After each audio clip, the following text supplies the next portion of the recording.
Good morning dear students, Gayatri school सांसद के YouTube channel में आप सभी का पुनः स्वागत है।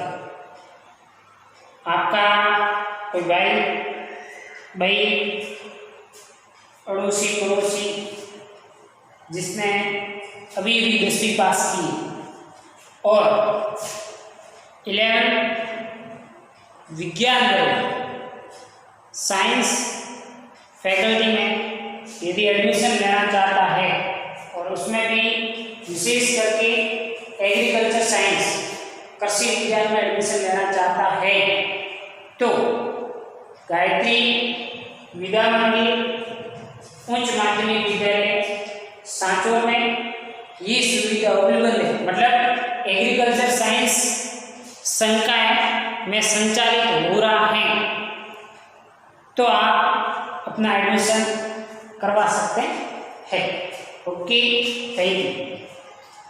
क्रॉप प्रोडक्शन टॉपिक चल रहा था जिसमें अपन आज की दलहनी फसल की बात करेंगे, वो है उड़द।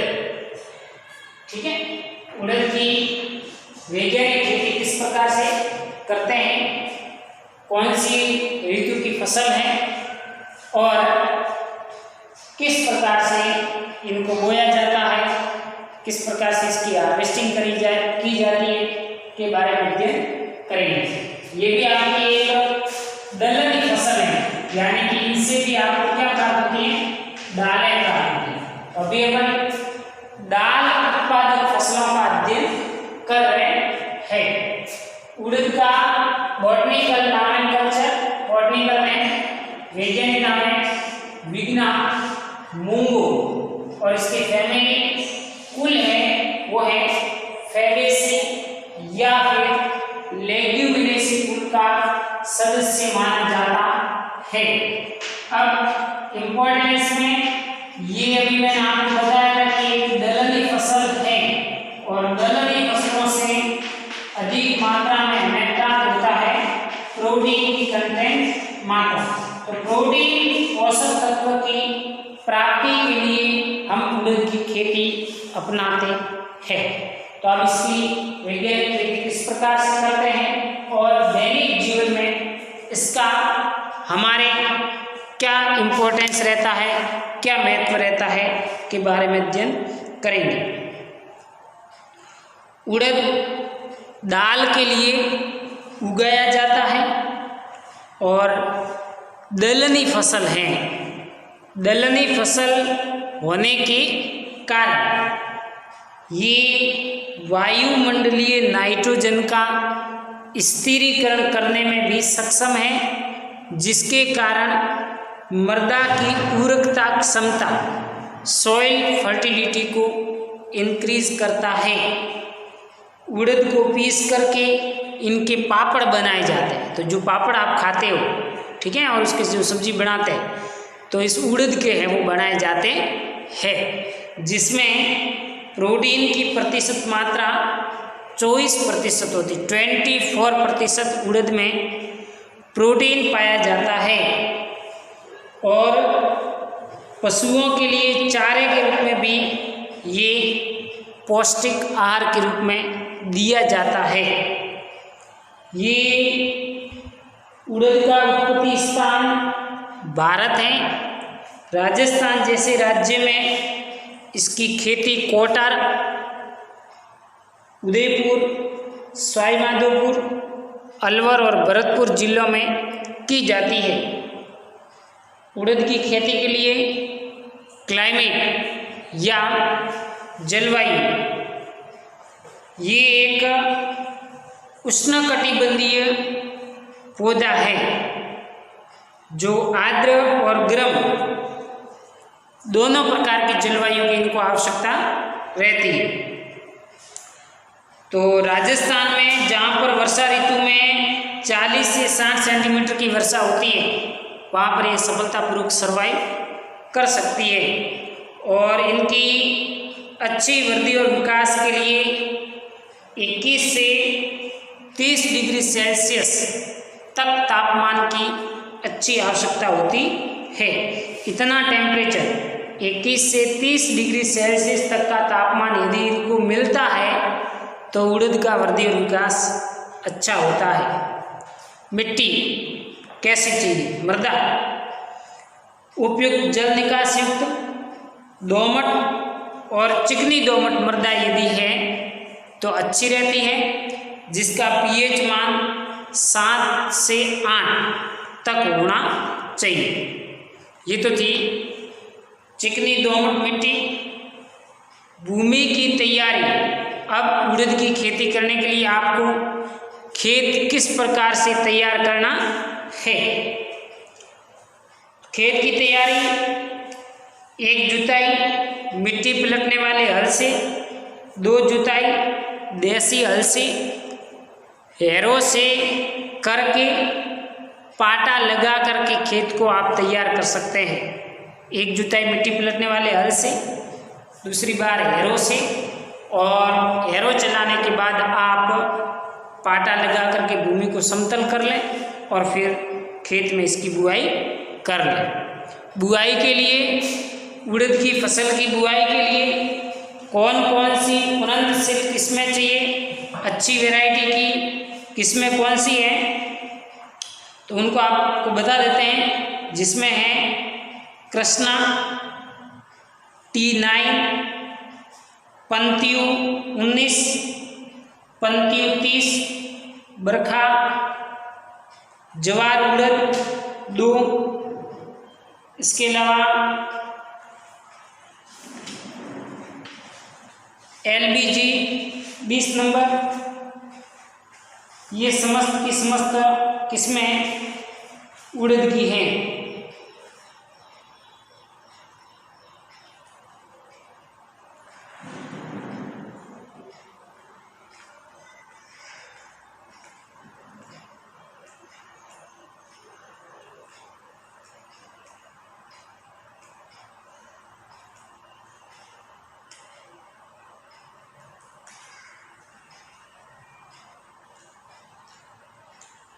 ये थी इसकी उन्नतशील किस्में। इन किस्मों का आप चयन करके खेत में इनकी बुआई कर सकते हो। नेक्स्ट है बीज दर एवं बीज उपचार। कितने बीज लेने हैं प्रति हेक्टर बुआई के लिए और इनको किससे उपचारित करना है? तो उड़द की शुद्ध फसल के लिए आप 15 से 20 किलोग्राम बीज, यानी कि एक अकेले उड़द आप खेत में बोल रहे तो कितने लेंगे? इतने। और मिक्स क्रॉपिंग यानी कि मिश्रित फसल का कार्यक्रम अपना रहे हैं तो आप 8 से 10 किलोग्राम बीज प्रति हेक्टर की दर से काम में लेंगे। अकेली उड़द बो रहे हैं 15 से 20 किलोग्राम प्रति हेक्टर, मिश्रित फसल अपना रहे 8 से 10 किलोग्राम बीज प्रति हेक्टर की दर से आप बोएं। बुआई से पहले 3 ग्राम थायरम, 2 ग्राम कार्बेंडिज्म से बीज उपचारित कर लें और उनके बाद इन रसायनों से उपचार हो जाता है, उनके बाद आप राइजोबियम नामक कल्चर से बीजों को अंत में उपचारित करके सुखाकर फिर खेत में इसकी बुआई करेंगे। अंत में राइजोबियम कल्चर से उपचारित करने का कारण कि ये दलहनी फसल है तो वायुमंडलीय नाइट्रोजन का फिक्सेशन और नोड्यूल्स, जो रूट नोड्यूल्स बनते हैं, उन नोड्यूल का निर्माण है वो जल्दी हो। बुआई का समय एवं विधि। बुआई किस समय करनी चाहिए, कौन से मंथ में करनी चाहिए और किस विधि के माध्यम से खेत में बुआई करते हैं?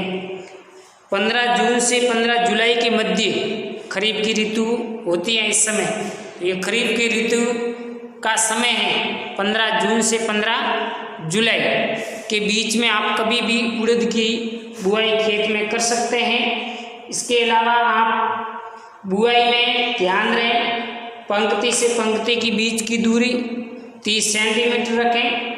पौधे से पौधे के बीच की दूरी आप 10 से 15 सेंटीमीटर के बीच रखते हुए बीज की गहराई 4 से 5 सेंटीमीटर रखेंगे। ठीक है, ये 15 जून से जुलाई में बुआई की जाती है। विधि है कि आप पंक्ति से पंक्ति के बीच की दूरी 30 सेंटीमीटर रखेंगे, पौधे से पौधे के बीच की दूरी 10 से 15 सेंटीमीटर रखेंगे और उड़द के बीजों को आप भूमि के अंदर 4 से 5 सेंटीमीटर गहराई के अंदर बोएंगे। खाद और उर्वरक की कितनी आवश्यकता होती है उड़द की फसल के लिए? तो ये एक वायुमंडलीय नाइट्रोजन का फिक्सेशन करने वाली फसलें हैं, तो इसमें नाइट्रोजन की कंटेंट मात्रा तो कम चाहिए।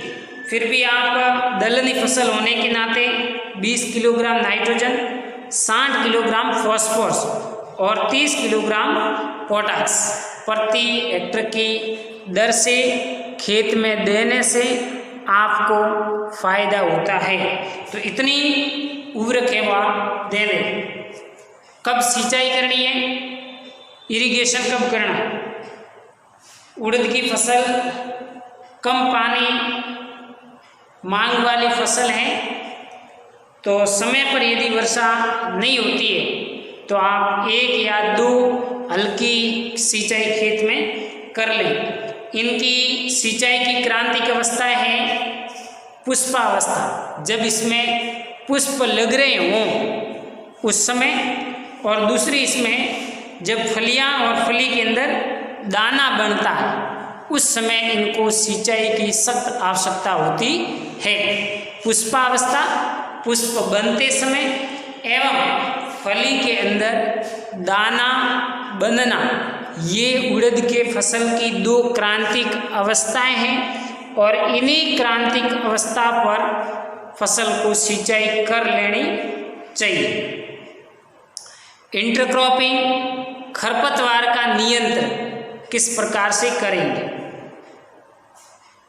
आप फसल में से खरपतवार को नष्ट करने के लिए 15 से 30 दिन के बीच हल्की निराई गुड़ाई कर लें। जब आपकी उड़द की फसल उग कर के तैयार हो जाती है तो उसके साथ साथ कुछ अनावश्यक पौधे भी उगते हैं, ठीक है, तो उस अनावश्यक पौधों को भी आप वहाँ से क्या कर सकते हैं, उखाड़ सकते हैं, निराई गुड़ाई का कार्यक्रम अपना सकते हैं।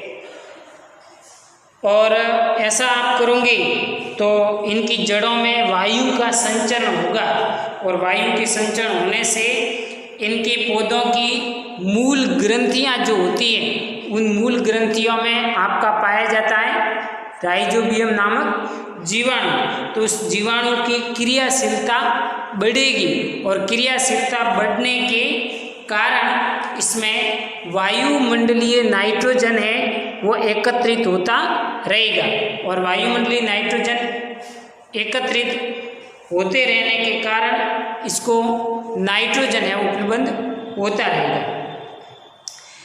इसी प्रकार आप रासायनिक नियंत्रण के लिए खेत तैयारी जब कर रहे होते हैं और बुआई करने से पहले पेंडिमेथिलिन 3 लीटर या लासो जिसको कहते हैं एलाक्लोर 2 लीटर को आप 500 लीटर पानी में इसका घोल तैयार करें और बोने के बाद अंकुरण से पूर्ण बोने के बाद खेत में बुआई हो जाती है उसके बाद और उड़द की फसल के बीज उगने से पहले आप इनका भूमि पर छिड़काव कर लें तो खरपतवार का नियंत्रण संभव है।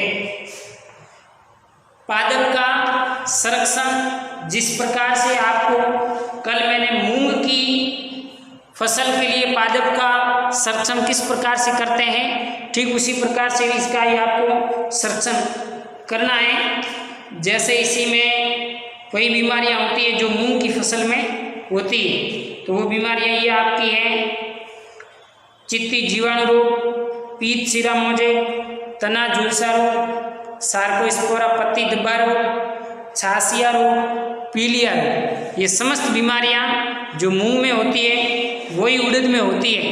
तो मूंग वाला वीडियो इसीलिए मैंने पहले बनाया था कि आपको ये प्लांट प्रोटेक्शन बाकी वाली दलहनी फसलों के लिए काम में आ जाए।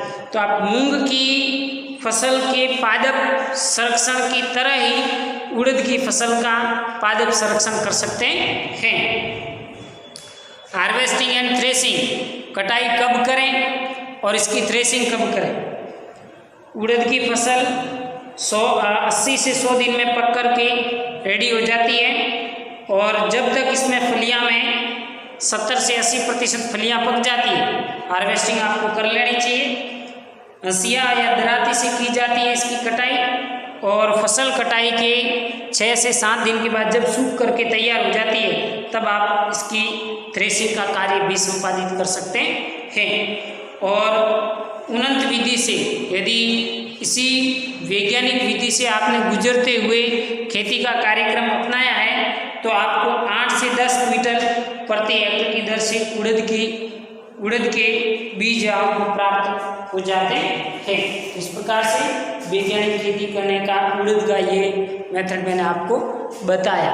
कल है वो अगली फसल, जो भी आपकी दलहनी फसल होगी, उनके बारे में डिटेल से अध्ययन करवाएंगे। वो फसल रहेगी आपकी मोठ, विग्ना एकोनिटीफोलिया। मूंग और उड़द के बारे में मैंने आपको बता दिया। आज यहीं तक। Okay, thank you.